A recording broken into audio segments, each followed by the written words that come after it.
Good afternoon, good evening to all of you. Welcome to the Q1 FY22 call of Zeltmok Design and Tech Limited. We have sent you the press release and the presentation, and they've also been uploaded on the website as well as the stock exchanges. In case anyone doesn't have a copy of the same, please do write to us to discuss the results and discuss the outlook for the future going forward. We have the top management of Zeltmok um, with Sandeepan and Srini as usual. Before we start the call, just would like to remind you of the safe harbor clause. And with that said, I'm going to also open the floor to Srini to kind of start with the proceedings. Srini, all yours. Hey, thank you, Divakar. Good evening, everyone. Welcome to Zeltmok's earning call for Q1 FY22. I hope you and your family are doing well and staying safe at home. The key highlights I would like to bring to your attention is the Newport Asia's investment in Zeltmok. I would like to thank Newport Asia for having faith in Zeltmok's mission to become an international tech evangelist. With Newport's global network and resource, we will invest in augmentation of our senior management team and overseas business expansion. We remain focused on our stated outcome to deliver market outcome. The other good news is to share is the board of directors has appointed Mr. Srinivas Kollapari as the group president Startup Ventures. Mr. Srinivas Kollapara, with 30 years of international experience, was the founder for Hyderabad-based T-Hub, India's best-known startup engine. T-Hub also used to run a corporate innovation division, serving leading MNC clients. We welcome him as a part of a senior management team. Moving on to financial highlights, I'm pleased to inform that we have maintained our business momentum while focusing on sustainable operations. We continue to move ahead with our execution plan, which is centered on identifying targets in sectors that correspond with our heal approach. Our operating revenues for the quarter was 32.5 million as compared to 35.4 million in Q4 FY21 and 35.1 million in Q1 FY21. Operating EBITDA adjusted for ESOP for the quarter was 5.3 million as compared to 5.5 million in Q4 FY21 and rupees 14.1 million in Q1 FY21. Adjusted EBITDA margin was 16.3% as compared to 40.1% in Q1 FY21. As we had mentioned in our previous calls, due to the lockdown, we had substantial fixed cost non-occurrence, which had resulted in abnormal high EBITDA margins in the past few quarters, and is now gradually coming back to the expected mean. The net profit for the quarter was negative 15.3 million due to 22.9 million ESOP expenditure, as compared to loss of 1.5 million in Q4 FY21 and a profit of 16.7 million in Q1 FY21. We expect to build on this performance in the current fiscal. Our team size is 86, including employees, interns, consultants, as compared to 99 in Q1 FY21. And mainly the reduction is in the number of interns. Till date, we have served 48 clients, and our sustained interactions with clients is foundation for good performance. The fair value of our investment in portfolio companies stood at approximately 480.4 million as on 30th June 2021, as compared to 347.3 million as on 30th June 2020.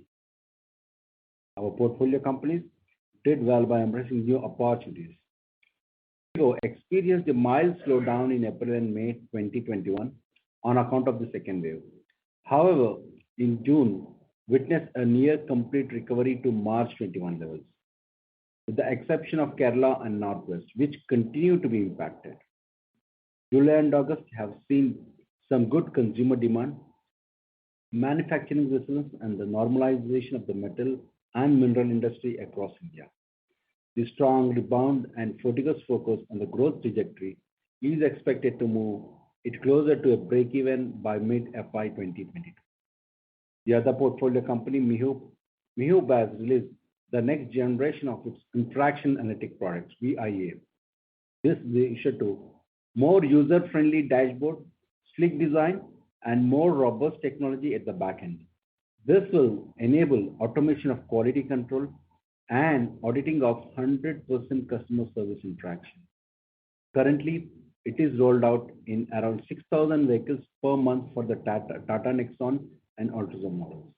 The VIA has also started servicing clients in several other sectors, including payments and online marketplaces. Woovly is on track to become India's most trusted social commerce platform. Every month, its 5 million plus users generate more than 150 million views on content development by 18,000 homegrown influencers.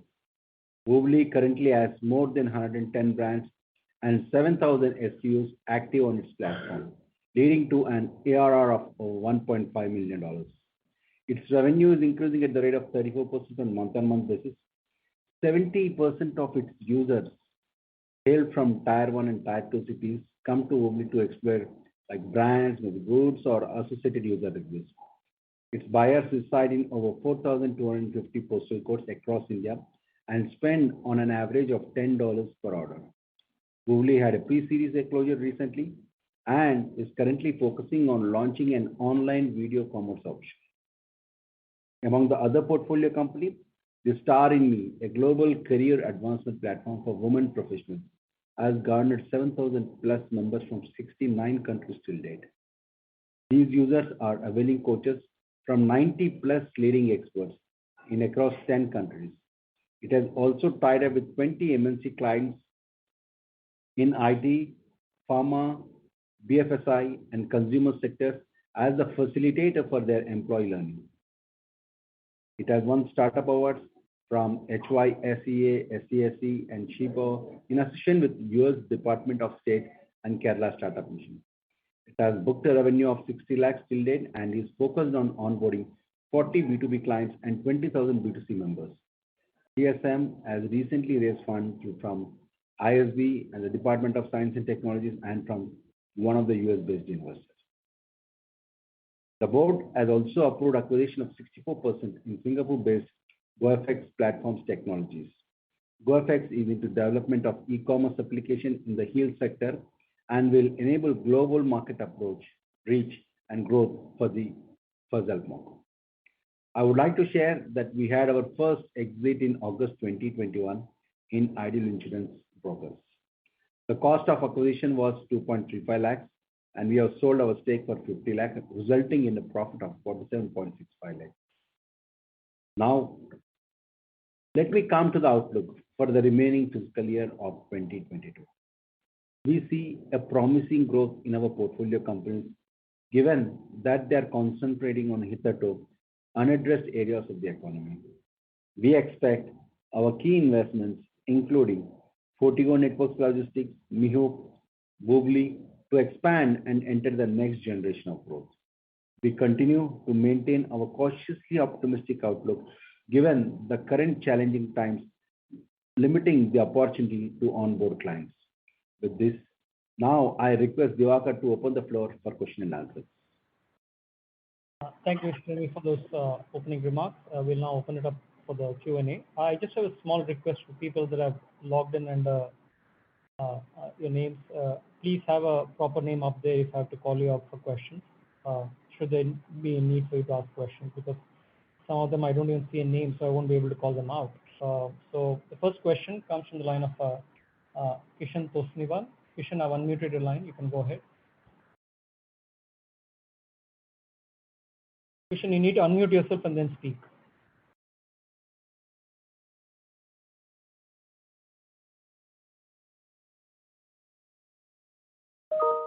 Kishan, can you hear us? You can go ahead. We don't have any, response from Kishan. I'm going to move to the next person. It comes from the line of Rudresh Kalyani. Rudresh, I've unmuted you. Please go ahead. Hello. Hi. Yeah. Hi, team. I have got a few questions. So I will start with a couple of them. For how many quarters are we going to capitalize this ESOP expense? and and in what range? That is my first question. And the second question will be, our revenue has been stuck around for 3 crore since somewhere around six odd quarters. So when can we expect an uptick in that? And the third question is, what was the reason behind selling the stake in the Ideal Insurance? Do you want to take the ESOP and the other things? Yes. So basically, in case if you look at ESOP we had two pools. One is ESOP scheme 2019, other one is ESOP scheme 2020. Now under ESOP scheme 2019, we had close to about 8,21,369 options, which have been approved by the shareholders, out of which we have given about 5,15,743 shares options to the employees. So majority of these options or grants are going to be exercised over the period of next few years. Please understand that these are the employees who are associated with the company and at a very senior level, and the compensation package at Zaltmark is like higher on the ESOP side and lesser on the cash, so that they have a longer term with the company. Now, I hope that answers as far as the ESOP is concerned. Yeah, coming back to your two other questions as to, I think the two questions were basically that why did we exit Ideal Insurance, and the second one was that when will our revenues be unstuck?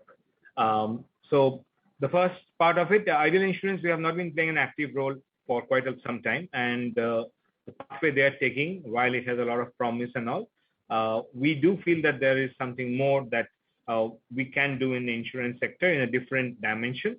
They have their own business model which is there, and when we had interacted with them and built the first level version, it was relevant. But in today's time and place, probably something new could be done. As you know that we interact with one entrepreneur in one problem area. So to give us some space for some furtherance in insurance space in a future date, we've thought it was the right time for us to exit this part. And anyway, it was an insignificant stake we were holding. We were holding about 1% to it. About the revenue getting unstuck, I think we had clearly said that we are looking at a revenue growth only from next financial year, first quarter. And we are sticking to it. At this point of time, we are consolidating, making sure that our overseas market exposure, the business setups there, the kind of focus that we want to give on startups to find our next level of winners. Those are the key components where our time is going. And by the time we consolidate and get ready for the overseas market, only then we will start seriously looking at revenue increase. So I don't think you can expect any revenue increase or revenue will be in this range till next year, first quarter. I think that's something we have always consistently said. It is not changing.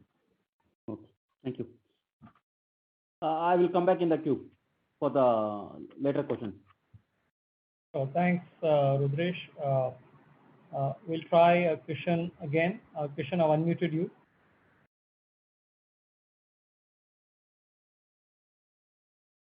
Kishan, we can't hear you, please. Kishan, can you hear us?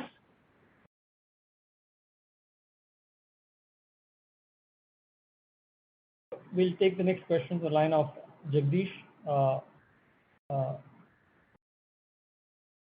Jagdish, I've unmuted you. Please go ahead. Yeah, we have invested our technology support, or I don't know about the financial support in the Tata Click, where I think I have seen the use case where we improved the Tata Click performance based on the design or something. How the collaboration and how are we planning to get new customers in that area? Tata Click was a pure services project, and there was no other participation from us other than technological inputs. And it was a one-off project wherein we built it for them and we handed over and came out. These are projects that we have done so that the experience factor for us to know that we can work for large logos, kind of building up a portfolio. All these things are important. And from time to time, it's not just Tata Click. We have worked for several corporates to find out what is our niche and where do we expect the maximum kind of windfall or the maximum kind of margins to come in from when we are doing a pure services project.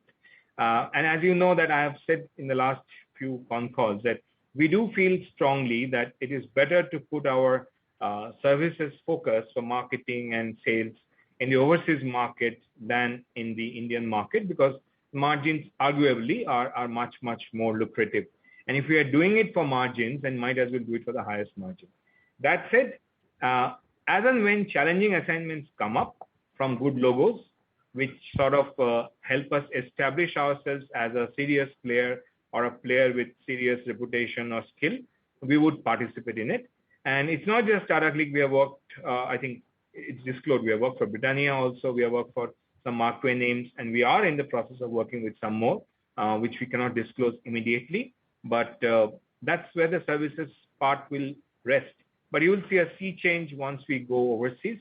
Then we will be purely focusing on getting a funnel of pure services revenue, which will be different.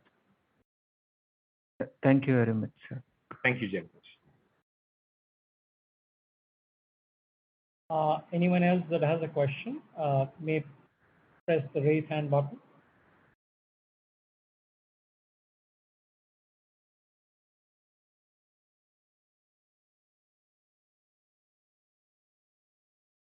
I don't see any raised hand. Yeah, I'm just waiting for them. So Okay. anyone else that has a question, you can please press the raise hand button. We have the question on the line of Abhishek Agarwal. Abhishek, I've unmuted your line. Please go ahead. Yeah, thank you for the opportunity, sir. I just wanted a brief overview on the startup ecosystem that you're seeing currently in India as well as abroad. Startup ecosystems see, the thing is, it's quite simple. If you look at it from a very top level, we are close to a $3 trillion economy, and somewhere or the other, technology will enable at least, let's say, 10% of the GDP. And if you assume that 40% of that business of let's say 300 billion would get done from startups because of the innovation cycle, it's a large market which will lead to large capitalization. So overall, startups do have a key thing, because somewhere we had a kind of a logjam innovation, and suddenly it is coming to fore. Now, that said, our perspective and our knowledge, we have limited into what we call as the heel sector and allied sectors. And we do think that that sector possibly will have a kind of a higher rate of return from a worldwide perspective. So if you look at it from a startup focus, we probably would be more interested in startups out of Southeast Asia, Africa, and India than, let's say, startups out of Europe or US or any of the non-third world countries from an overall perspective. Unless those startups are pure tech startups, where our chance of participation and all, unless it's in data science, looks remote to us, because a high-tech startup does not really need to engage with us in any form. Now, from the overseas aspect of it, which we are trying to get into, and that's the reason you see our interest in the UK office, as well as in, let's say, the GoFX acquisition that we are doing in Singapore. This is mainly to make sure that we are attached to those sort of ecosystems where our kind of startups in the hill sector is deployable. Now, you must realize that in India, when we started as promoters, we had a reputation, we had knowledge of the entrepreneurial ecosystem about who we are, and hence some faith. Unlike India, in UK or in any other country, our reputation is not that well understood or found to be relevant. So till we build a portfolio through services in UK and all, I don't think we will get the hang or the handle of good entrepreneurs there. So we will wait our turn. But overall, anything which is focused at mass markets, anything which is focused at soft sciences, anything which is focused as human man-machine interface, I think these are the three areas where we feel startups would do very good in the next 10, 15 years. Okay, sir. Sir, one more question, if I can. In the startup, I mean, since we have opened our subsidiaries now in UK as well as Singapore, so any new capabilities or any new opportunities that we are very excited of, or we see on the horizon?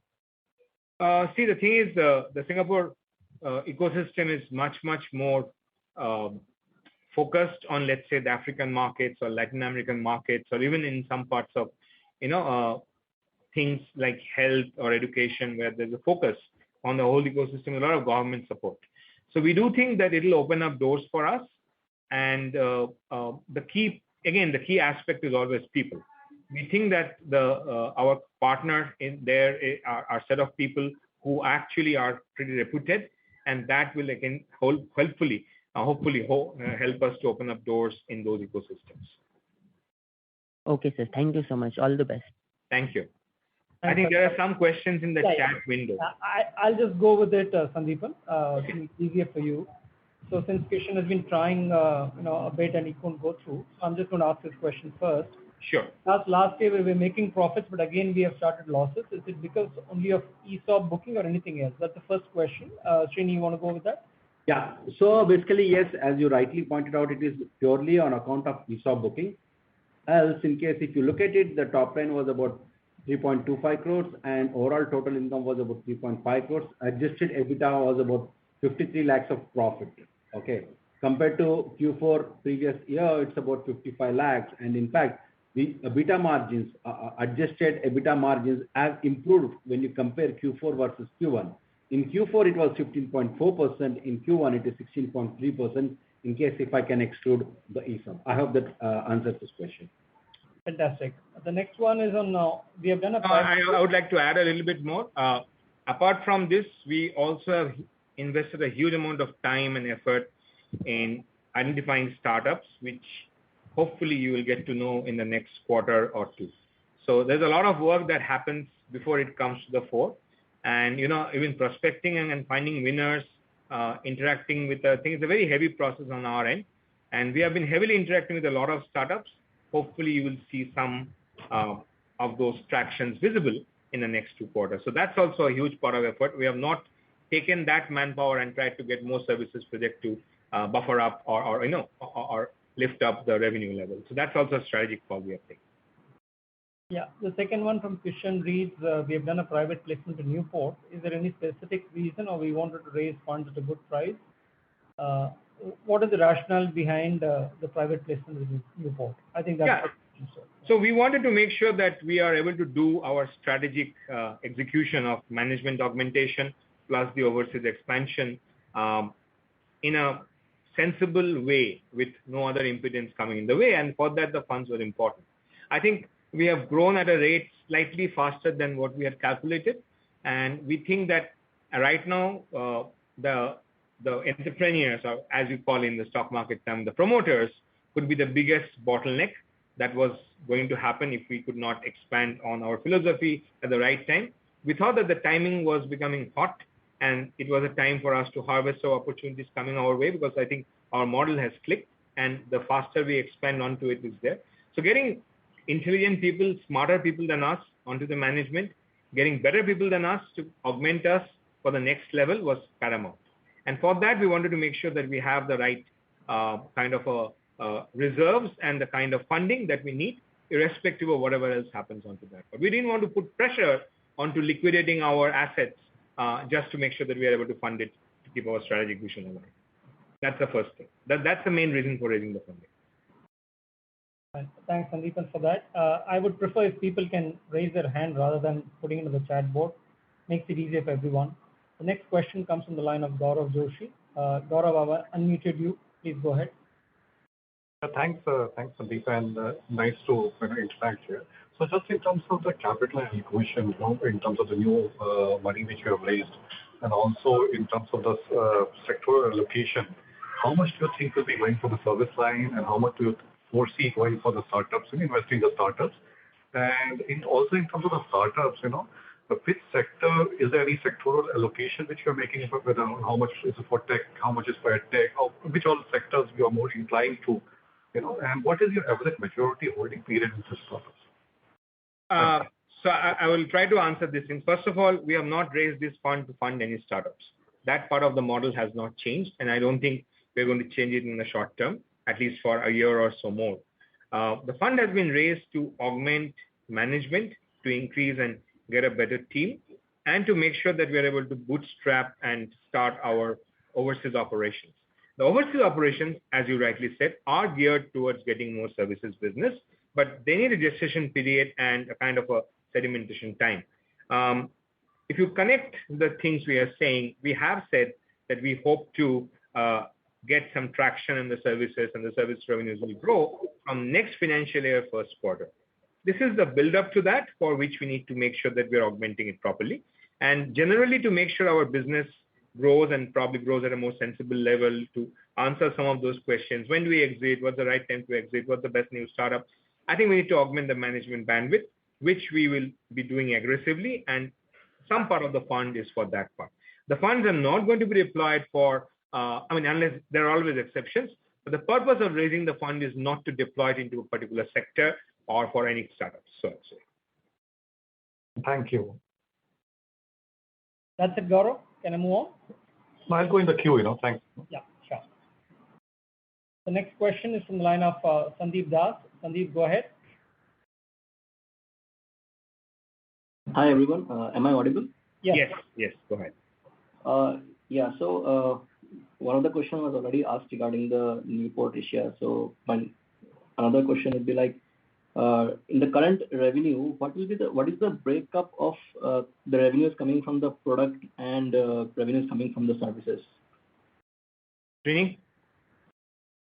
As of now, most of the revenues, or to that matter, even 100% revenues, are coming from the services only.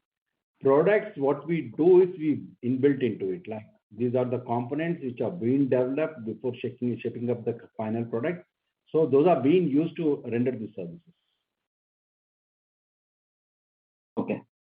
So also, can you just give a brief elaboration on what is the strategy for the next 3 to 5 years in the product lines and the service lines, and as far as the startups are concerned? 3 to 5 years is quite a long time. Honestly, it's not in our full capability to project for that long, to be very frank, very accurately. But broadly, we will stick to our core competencies.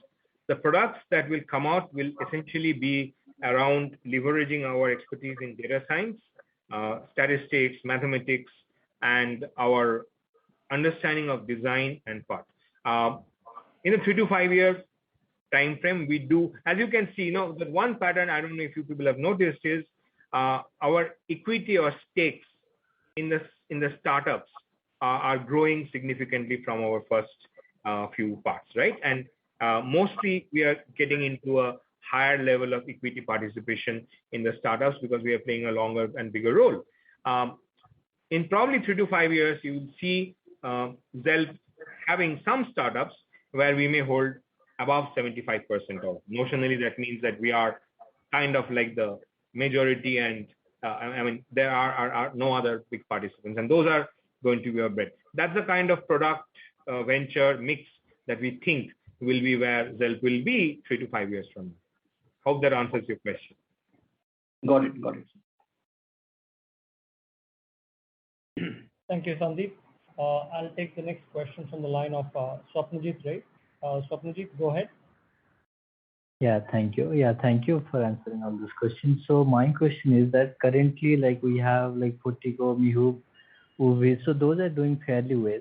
So is there any plan to increase stakes in those, or will keep holding how much you are holding it, and we'll just monitor how it's going? That's the first question. And the second question is, we got the notification that we have acquired close to 64% on GeoFX. So just want to know like what it does, and is it like completely new startup, or it has some background of some years? So these two questions would be handy. Yeah. Okay. I'll answer the first question, which is basically as to are we going to at least preserve our stake in these startups? I think the answer is very simple. We'll cut our coat according to our cloth, and right now I don't think our cloth warrants us, and the valuations have gone to that we can hold on to even if we want to. At the moment of time, we don't want to make sure that we are confusing our priorities as to where our investment needs to go into. Hopefully, we'll find a solution for it in a 1 to 2 year time frame. But as of now, there are no plans. That said, if opportunities come up, if we find a mechanism which is favorable and works to our benefit, we may, from some strategic point of view. About GoFX, it's actually kind of a JV, you may say, which is instrumentalized as a kind of an acquisition. if you look at the value we are paying, it's almost at the face value level. The reason is we think that to reach out to the overseas market, it is better to go with a focused set of experts who are doing that only. And we want to make sure that it is not somewhere where burning a lot of money in trying to investigate. They have equal skin in the game, and that obviously will make a more cost-efficient structure for us to acquire new businesses in overseas territories for the sectors that we are predominantly in. So it's more of a efficiency structure that way. It's a new startup. It doesn't have much history. The people have a lot of history, and that's what got us interested to set up something of this nature with them. Yeah, thank you for the answer. And the last question, if I may. So suppose currently what happening, we are primarily providing services to the startup and we are getting the request take out of it. But is that the plan going forward as well, or it might be scenario where we need to infuse cash as well if needed to some startup? Just trying to myself clear. All these options are open. Maybe we'll come up with a new model. Maybe we will go on with a new change of how the venture world should be. All things are on table. But coming to your pertinent question as to where we see the focus is that we will play to our strengths and what is our capability, not spread ourselves too thin, and try to build on whatever is market acceptable or believable in terms of what we can deliver and try to maximize that. But our core focus is to make sure we are catalyzing innovation across all the spectrum. And for that, whatever we think is the right tool, it may be fundraising for our startups, it may be coming with a new model of doing some sort of a stock swap. We are open to those things as long as it makes sense for us and our shareholders. Yeah, thank you. All the best. Thank you, Swapnajit. I think that also answers the question of Vardhaman Gandhi and Anand Shah, who had wanted to know more on the Geotex acquisition and the rationale behind it. I think Sandeepan did answer that. I'll take the next question from the line of Yashish Ajmera. Yashish, your line has been unmuted. Please go ahead. Yeah, thank you. Am I audible? Yes, Ashish. Please go ahead. So I have a kind of a philosophical question. I love those. Thank you. So let's say if I own certain shares of Zeltmorg, what am I actually owning? So that is my question. I think you had interacted with me on LinkedIn, correct? Yes, I did. Correct. I do have a sort of memory on recall kind of a thing. Yes, I think that does take care of a little bit of a philosophical answer. What you firstly own is focus onto a sector which is underserved as of now.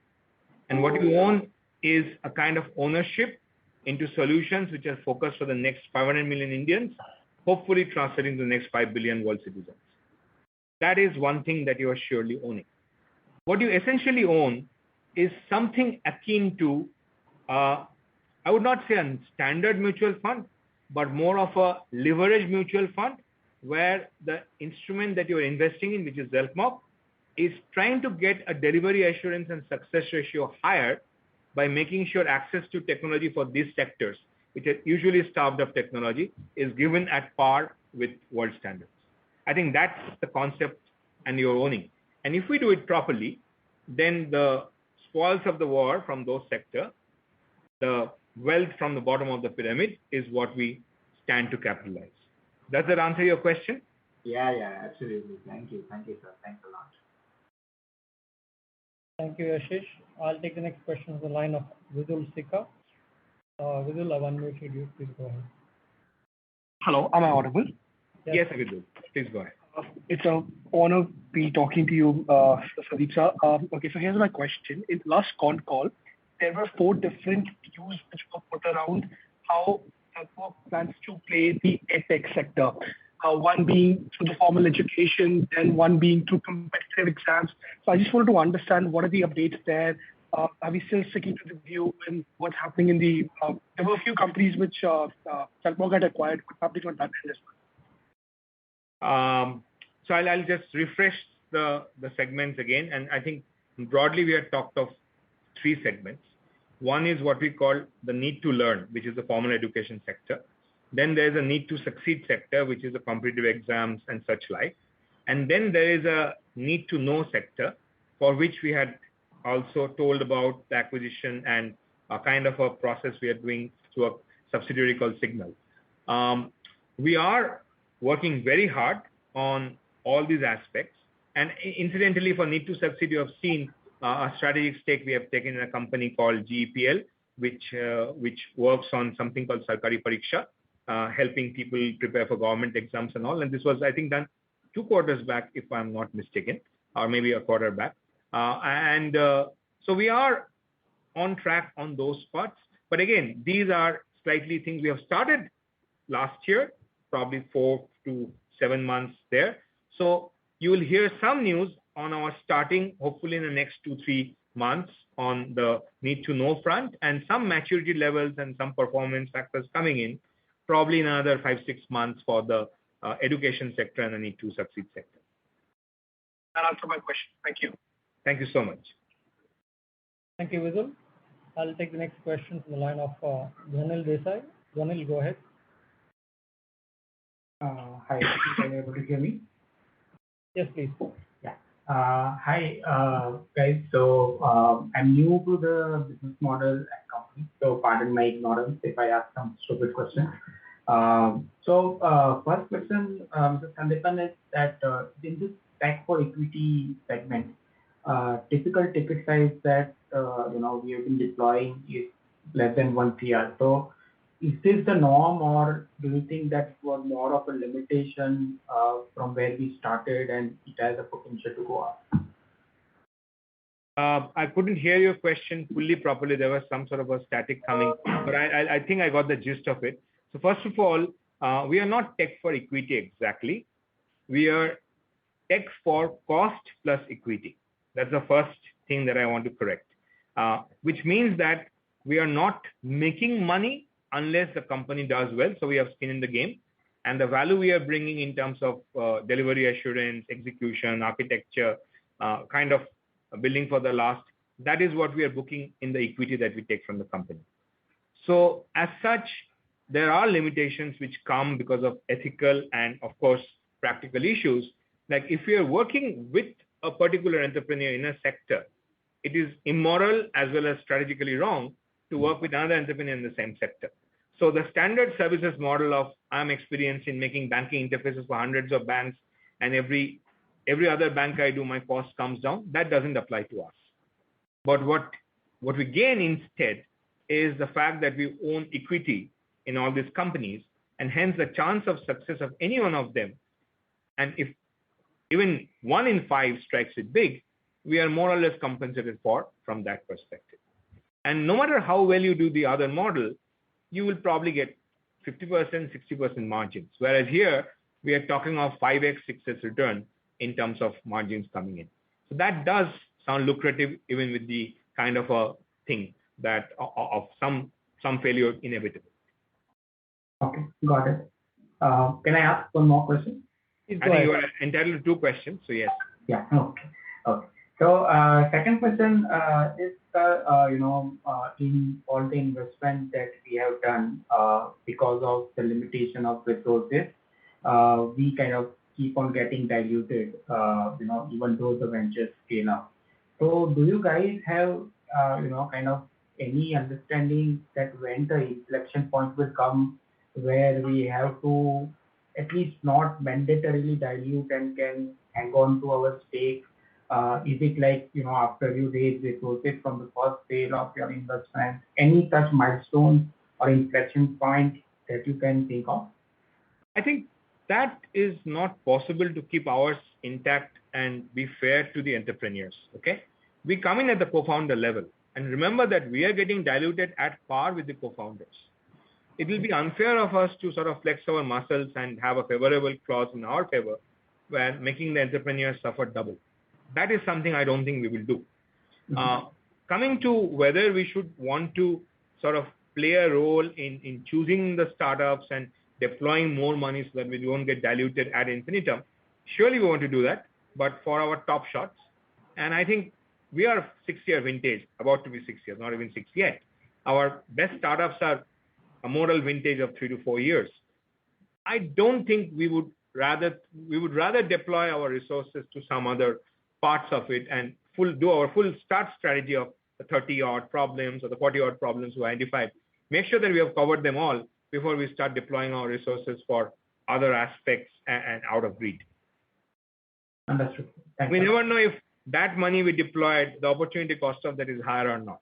So at least as long as we have a thesis, we want to follow it. And then as we have completed at least part of the thesis, maybe then we'll look for it. Understood. Thank you. And another thing is we have to find out if this is the right way to deploy such funds, or does it make sense for us to, do some other financial instrumentation like an AIF, which is working in tandem with us and do it. We don't know. We have not thought of that question. We have parked it for now. Once we think about it, we'll find out the best method to do it. Understood. Thank you. Thank you. We'll take a follow-on from the line of Rudresh Kalyani. Rudresh, go ahead.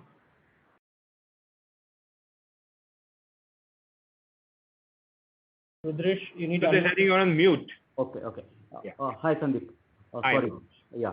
So I was asking about we raised stake in 3 entities recently, in the Pencil and the Slate as well as in another one. So what was the strategy behind increasing stake in them? Yeah. So to answer your question, Rudresh, for example, in case if you look at Pencil, we have entered into a contract about 3 years back. So 3 years back, we have subscribed for optionally preferential shares and as well as partly convertible equity shares. So over the period of time, as and when the time matures, we need to convert those partly paid equity shares into fully paid. So that keeps on happening every quarter based on the technology that we deploy at Pencil. So that's the reason why where you see Pencil equity going up. And as far as the Slate is concerned, Slate, again, we have, what happened was they went ahead and raised additional capital from existing investors. And just as a part of our share, as a part of anti-dilution protection, we have infused additional about close to 50 lakhs. You are on mute, Sandeep. Sorry. I think we did it in the right spirit because the entrepreneurs also put in money. So we've been putting money at par with them. We wanted to make sure that we are backing them to the full extent. Okay. Thank you. Thanks, Sandeep.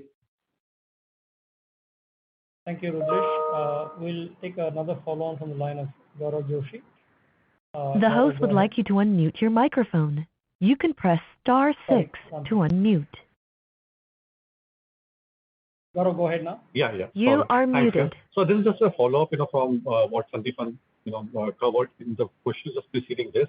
And he also talked about the AIF, probably, at some point. I said that probably we'll find the right instrument. Yeah, probably. Yeah, correct. So are we looking, positioning us as investment holding company in the long term? We don't envisage to start up, in something like a product business, just for a diversification perspective, but we are looking ourselves purely as investment holding company. Okay, Gaurav, I'll give you a very honest answer. We are not modeling or trying to go into anything. We are innovating, improvising as we see opportunities and what we think is the right solution. So I have no fixed plans into that. Only, as I said, we'll do whatever fosters and maximizes our catalyst of innovation and make sure that we are trying to do it with the right balance of investor interest and our shareholder value increase.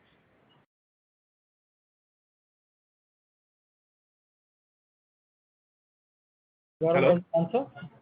Yeah, thanks. Does that answer you? It did. It does, Is it any incompleteness feeling I can sense in your voice that you are not fully satisfied? No, I'm just seeing you, from the perspective of, it's still evaluation stage where we are from the strategy perspective, which is moving forward. You're open for, See, when we started Gaurav, there was no model like ours, right? And we started off, and it has worked. Yeah. So now we are seeing that to make this model more sustainable, to do the good work we are doing with more impact, what is it that we need to do? What are our limits? What should we not do? What should we do? It's a constant innovation we are doing among ourselves also all the time. And trust me, I'm being very honest with you. I don't have all the answers. But we know that we have enough bright brains, enough heart, enough experience to figure out the answers as we go along. We'll make mistakes on the way, but we'll correct it also because we'll stick to it. Yeah. And Gaurav, Sandeepan's response was more in reference to follow-on investment in the portfolio companies where Zelpmoc has invested. So right now, at least for next few years or next 3 to 5 years, we'll continue the existing model. We will not be, as far as the follow-on investment is concerned, like what we did in Ripe Technologies Slate on a case-to-case basis, the board will take. We have done one exception before also. We have done it in Mihoop when we knew we are very close to a good product, but we were not able to raise funding very easily. So we did it. These are all one-off cases where we'll back our gut and our conviction. And sometimes it'll pay off, sometimes it'll fail.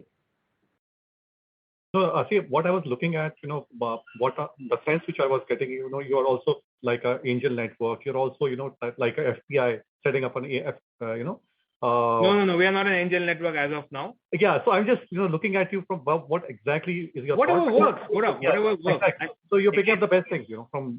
We will pick up. And again, the whole idea was to make sure that the whole philosophy behind starting Zelpmoc, going public so early, was to make sure that the Indian middle class has a say in our startup ecosystem's growth. We will keep to that. Whatever instrumentation is there, even if we form an AIF, we will do probably a rights issue or we'll use new funds and Zelpmoc will be a participant in the AIF. It will not be just a rich man's game. This much I can assure you. And Gaurav, the main focus on Zelpmoc is on innovation, on technology to address next 500 million users within India. Now, how do we invest? Where do we invest? How portfolios that we are going to build? It's a sort of a byproduct for us. Got it. Right. Yeah. Thank you and appreciate your time. Thanks. Thank you so much. Thank you, Gaurav. I'll take the next question to line of Ravindra Vai. Ravindra, please go ahead. Hello. Yeah, Ravindra, we can hear you. Mr. Sandeepan, thank you so much. First of all, thank you for giving us an opportunity to invest in startups indirectly. This is the most exciting investment that I have in my portfolio. Thank you so much for understanding our pangs and our wishes and participating. And we are so grateful that we had such a resounding acceptance in the market. When we started, there was a lot of doubt. Will people get it, not get it? But we knew that if we really want to have a strong startup ecosystem, some of us have to raise our hands and go and try the untested. And we are glad we did so, especially because of support of people like you. Thank you. Thank you so much.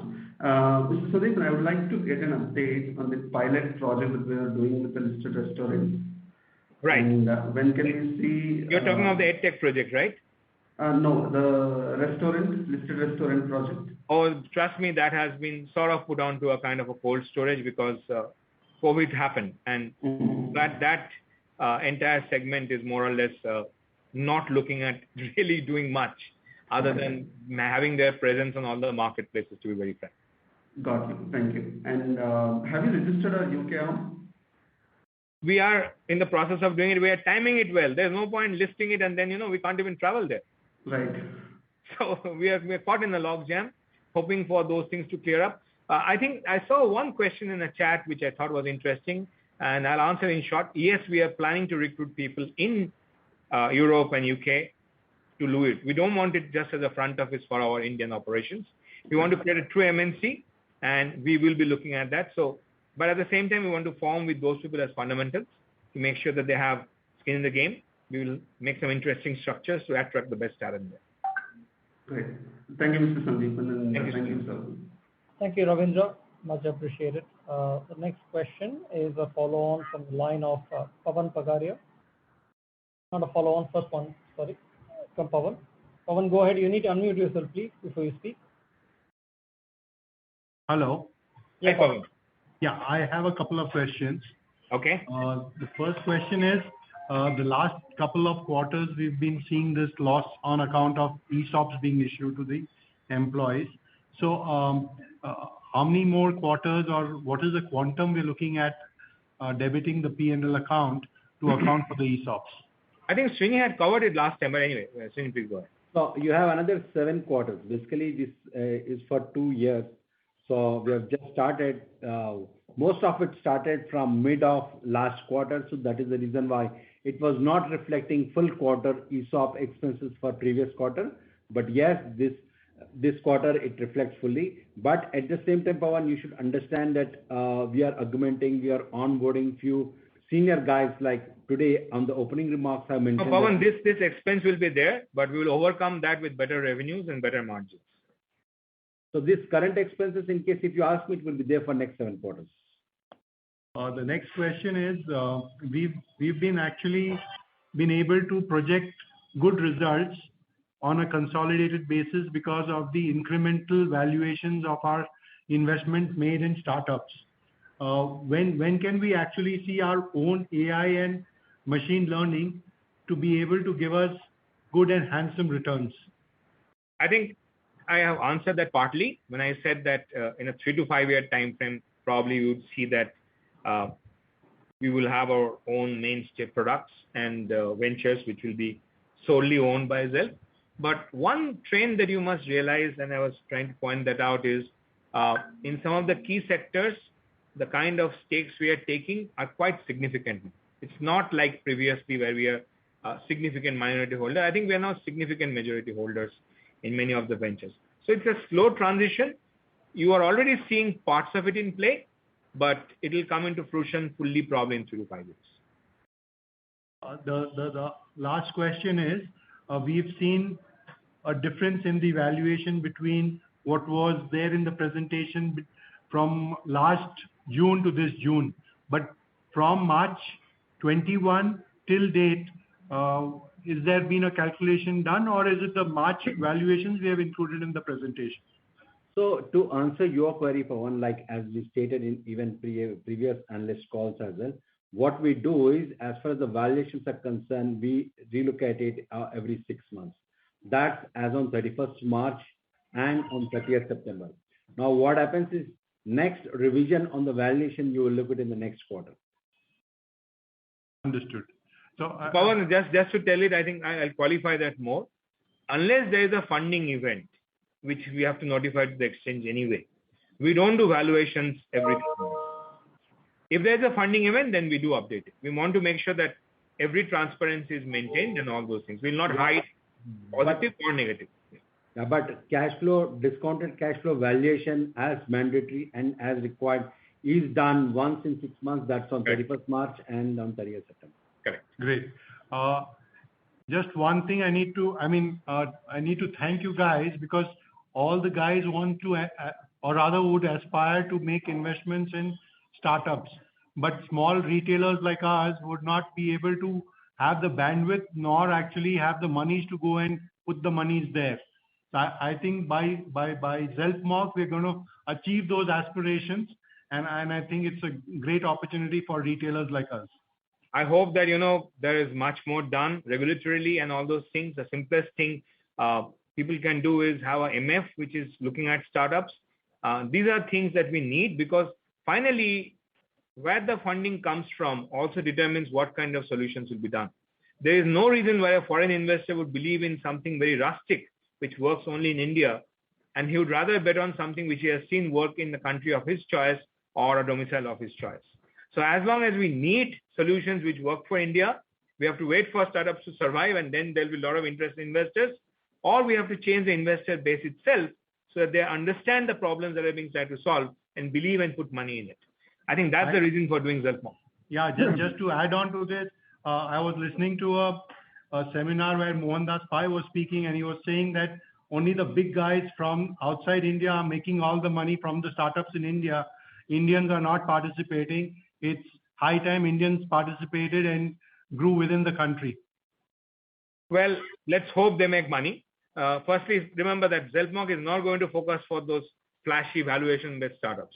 We are pretty focused on very rustic startups which have a prospect of EBITDA positivity in the short term, and that's been our focus. So that probably would need a different kind of a Zelpmoc model. Someone else should start it, and I think that's also a lucrative model. Why not make money when the sun is shining? And that, who knows, that also has a lot of success. We understand profits. We understand very hardcore unit economics. Our focus is on those sort of startups. And we're restricted to bottom of the pyramid startups, because that's our focus.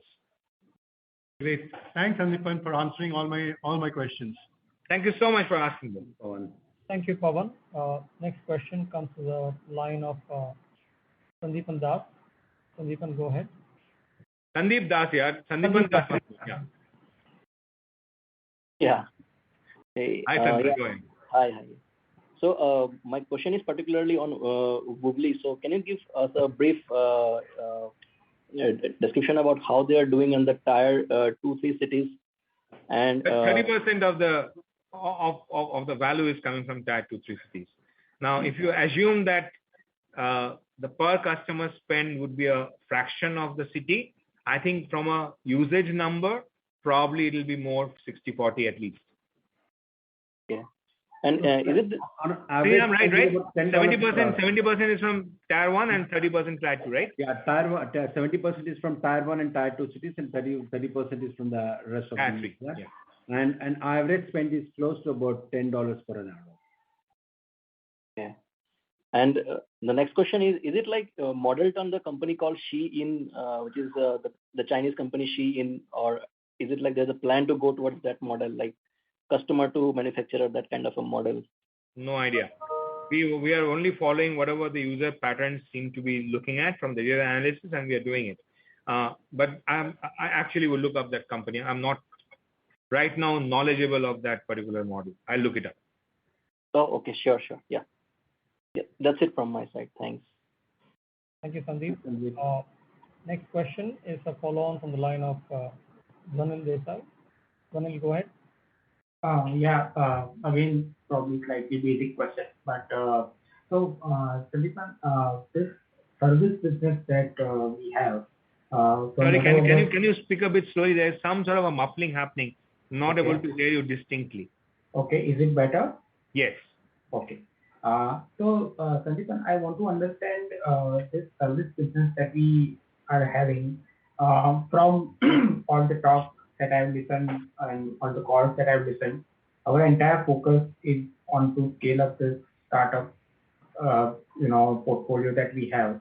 So is it fair to think that it is more of a, kind of a cash flow support kind of a business that we are building on the service side, or there's something more to it? I did explain here, cash flow support, surely. There's a little bit of Robin Hood we can do, which we will not avoid doing. But as I was explaining that, see, we had some credence, we had some acceptability, we had a reputation in India, right? Outside India, no one really understands what a Just Dial is or what a Money Control is, to be very frank. So I don't think we'll get the best entrepreneurs to work with us. Going there, working in some big logos, doing some great work, getting some acceptance, getting some reputation, then going for the startups there probably would make sense. Ideally, there's a lot of innovation that happens in material science, in core sciences, in manufacturing sciences in the advanced countries because they have the money to do it. We don't have it. Probably we'll be in a position tomorrow to amalgamate these sort of startups together and go with a completely new offering to an Africa or an India. Okay.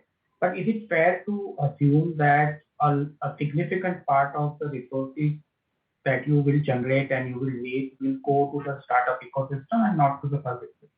My most precious, invaluable resources will always focus on the startup and innovation ecosystem. This much I can assure you. Okay, great. Understood. Okay. Thanks a lot.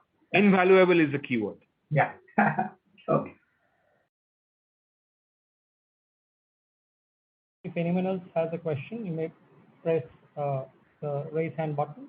I'll take the last question before we close the call. We're at the hour mark right now.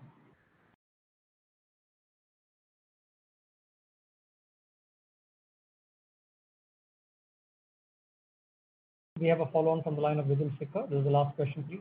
Yeah. Hello, sir. So this is not pertaining to Zeltmorg, but I was just trying to understand when do we get to meet the management in person? Do we look forward to those kind of events anytime in the future?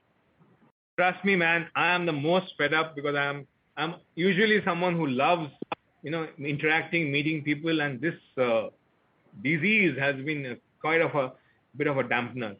We have all got our second shots now. Most of my guys are young, so they are still waiting in the wings to get the second shot. Hopefully, let's hope that next quarter meeting or next to next quarter, maybe, we should be able to meet in person. And so if we are in Bangalore or Kolkata, are we allowed to just drop by at the office and schedule a meeting with you? Please schedule and come over. I am usually more or less open to it, but we will meet in a open air restaurant and all those things from maintaining all COVID protocol and do it. Office is something we are keeping very secluded because, it's like a critical mass for us. We are making sure that we are following it. Even if we are having meetings, we are making sure that guy is not coming to office for the next 3 days, quarantining at home and then coming to office when he is deemed safe. We're doing all sorts of very crazy things. In fact, Srini and we sort of started a kind of a bubble office, which we took a old bungalow of 4 bedrooms and converted the ground floor into an office. And the 3 bedrooms on top are people who are overseas, who come, senior people, because we need to interact in person. So they come, they stay there, they work in that bubble. No junior guys allowed because they have a very crazy lifestyle which we can't keep up with, our risks and all. So we have been doing all sorts of pretty things. Lovely, sir. Keeping fingers crossed for that. Thank you so much. Thank you, Vidul. That was the last question. At this point, I'd like to hand over the call to Sandeepan for his closing comments. Sandeepan? Well, we are very happy with some of the... So personally, Srini has told it, but Srinivas Kollipora joining Zelpmoc is probably one of the big things from my heart and from my intellect.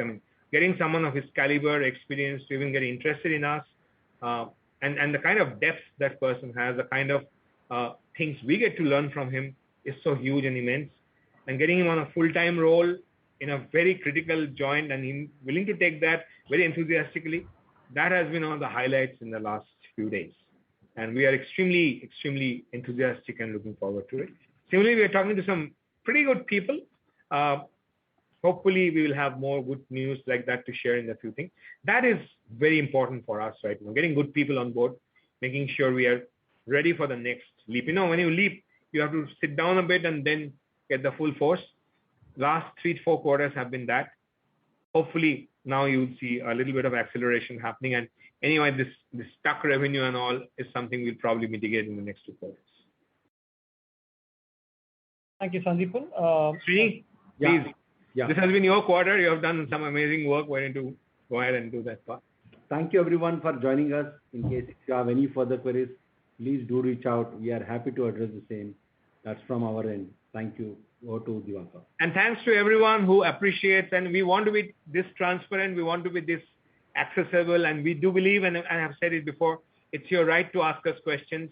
As long as they're logical, we will always answer them. Thank you, Sandeepan. Thank you, Srini, and thanks all the participants on this call. If you have any other queries, you can either reach out to Ravi or I, and we'll be able to fix a meeting or a call with Sandeepan and Srini later. Thank you, and have a good evening. Bye. Thank you, everyone. Bye.